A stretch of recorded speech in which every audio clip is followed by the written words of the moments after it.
Right, this is then the IV, so current and voltage characteristics required practical. And what we're going to be doing is we're going to be looking at three different components. The first one, an ohmic conductor, which is often called a resistor. Number two, a filament lamp. And number three, a diode. Right, so first one, the characteristics of a resistor or an ohmic conductor. Symbol for a resistor is a rectangle with two lines coming on each side. What you've got to do is you've got to build the circuit that is below.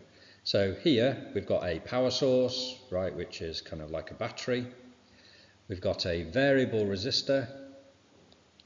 We've got a voltmeter. We've got an ammeter. And we've got our ohmic conductor or a resistor.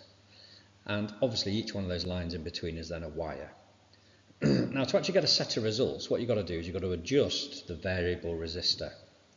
Right? And so as you change the kind of recordings on this variable resistor, what happens is the ammeters and the voltmeter change. If you then, so you've got current there and you've got voltage there, if you then swap these kind of bits around here, right, so the electricity is then flowing in the opposite direction, what you then do is you then have negative values.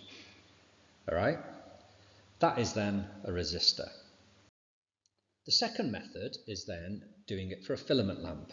It's exactly the same structure. All right, and again what you do is you adjust the variable resistor, and when you adjust the variable resistor, what you do this time is you get like an S-shaped graph. The third one is then a diode. Now exactly the same thing happens with a diode. Sometimes what you do is you might get an extra resistor added because diodes are very, very sensitive. You will get a milliammeter because the actual amp change is very, very much less, right? But then you do exactly the same thing. You adjust the variable resistor, and what you end up getting is you end up getting one going that way, and then you get a line that then goes that way. Now don't forget, a diode is like that with a circle around the outside of it. Okay, that's the symbol for a diode. Now, what you've actually found out. For an ohmic resistor, the current is directly proportional to the potential difference. It is your straight line.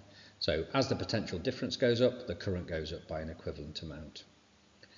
With a bulb or a filament lamp, when the potential difference increases, the filament gets hotter. And if it gets hotter, it increases the resistance. So therefore, what you do is you get the S shape. Okay? Because the resistance changes, you then get a curve. If you swap around the potential difference, you get a mirror of it.